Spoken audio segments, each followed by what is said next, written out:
This is Twit. Pricing and ship dates for Google's Stadia, the Founders Edition, the Plank Owners Edition, the Launch Edition. Officially coming in November. Orders are up at the Play Store, store.google.com/ you'll see it there. It's going to be all up in your face. $129 includes 3 months of Stadia Pro, the Founders Badge, Buddy Pass, and Stadia Name. So it's going to launch in 14 different territories, including the US, the UK, and Canada. It will not, however, be available in Guam or Hawaii. At least 31 games from 21 different publishers.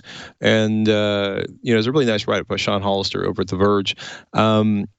So again, $130 for the starter kit, which includes the dongle and a single remote, and then $10 a month for the service after that. A free tier will be coming in 2020. And it's interesting. This is not a subscription service, and no. The Verge is really intent on pointing that. You don't rent games, you buy games. So, quote, "We will sell these games like any other digital storefront," Google's director of games, Jack Busser, tells The Verge. And Bandai Namco, Dragon Ball, Xenoverse 2, Bethesda's Doom Eternal, Doom 2016, Rage 2, The Elder Scrolls Online, Wolfenstein, Youngblood, Bungie's Destiny 2, something unknown from Capcom, but I smell Street Fighter. CodeSync Get Pack, that's a Stadia exclusive. Codemasters Grid, Deep Silver Metro Exodus, Drool Thumper, Electronic Arts, we don't know, it's TBD. Giant Software, Farming Simulator 19, which is a tremendously thrilling experience if you haven't tried that one. Larian Studios, Baldur's Gate 3, Enway Games, Power Rangers Battle for the Grid, something not announced from Rockstar Games, Sega Football Manager, SNK's Samurai Showdown. Square Enix will be doing Final Fantasy 15, Tomb Raider Definitive Edition, Rise of the Tomb Raider, Shadow of the Tomb Raider. 2K Games will have NBA 2K and Borderlands 3. Tequila Works Guilt will be a Stadia exclusive. Oh, it's Warner Brothers who has Mortal Kombat 11. THQ's Darksider Genesis, Ubisoft's Assassin's Creed Odyssey, Just Dance, Tom Clancy's Ghost Recon, Breakpoint, Tom Clancy's The Division 2, Trials Rising, The Crew 2. There will be more games announced during E3. There will be more games announced as they get ready for the November launch.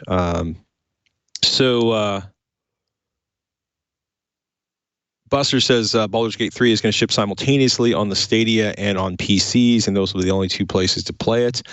The controller looks good. The hardware, maybe that's why they shut down the Chromecast audio, so they would have, little black circles to stuff the Stadia inside of. $69 for an additional controller in the US, 59 pounds in the UK, $89 in Canada. That's a pretty hefty investment if you're adding additional controllers.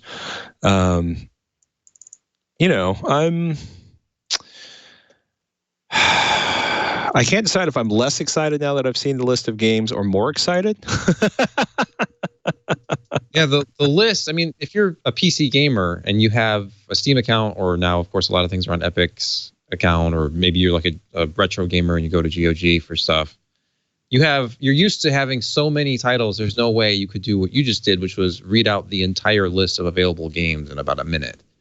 So right off the bat, just having a relatively small list of games makes this a little bit less attractive, perhaps, considering you're paying a $10 a month fee for the privilege of going through that small list of games and then buying games from that list.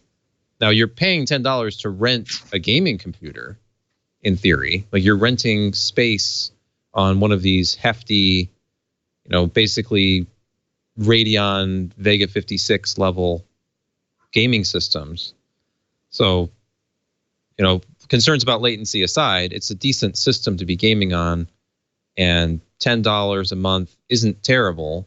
But then they're giving away just one free game. There was speculation about it being a subscription service, the Netflix of gaming, before this announcement, which just clarified, no, we're charging you $10 a month to use the service on top of the hardware costs. Then you have to buy games. We don't have very many right now, but we will give you, what is it, Destiny 2 for free. So, I mean,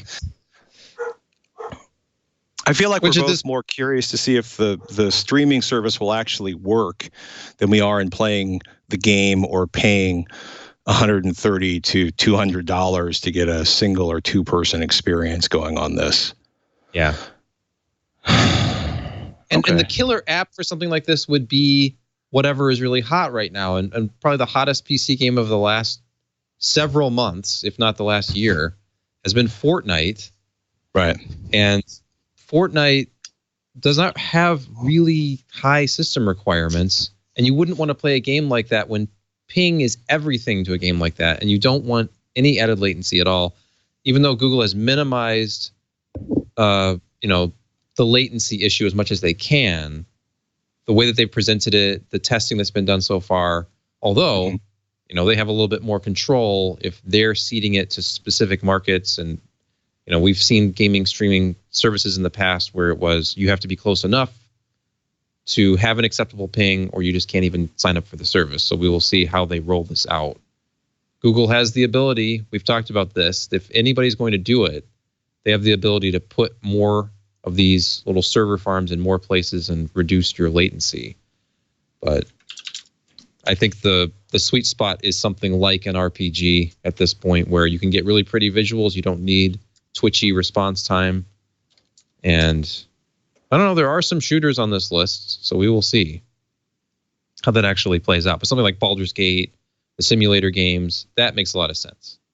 Yeah. If he wants to play the latest, some of these strategy games even, it gets to the point where if you want to run it at a really high resolution with the detail settings cranked up, those can bring a low or even mid-range graphics card to its knees. So having a powerful back end, is that worth $10 a month to you to play Final Fantasy 15? I don't know. No. A lot of these games are also on console, so it's hard to say. Right. I'll be very curious to see where this fits in and who adopts it, and if they come up with a killer game, and if Fortnite gets ported to it. On some level, I can see Google desperately wanting Fortnite. On another level, I can see Fortnite having absolutely no financial motivation to move this. I mean, given that, it plays on everything in many ways currently. Did it surprise you that pre-orders were opening this early, given that it's not going to ship until November?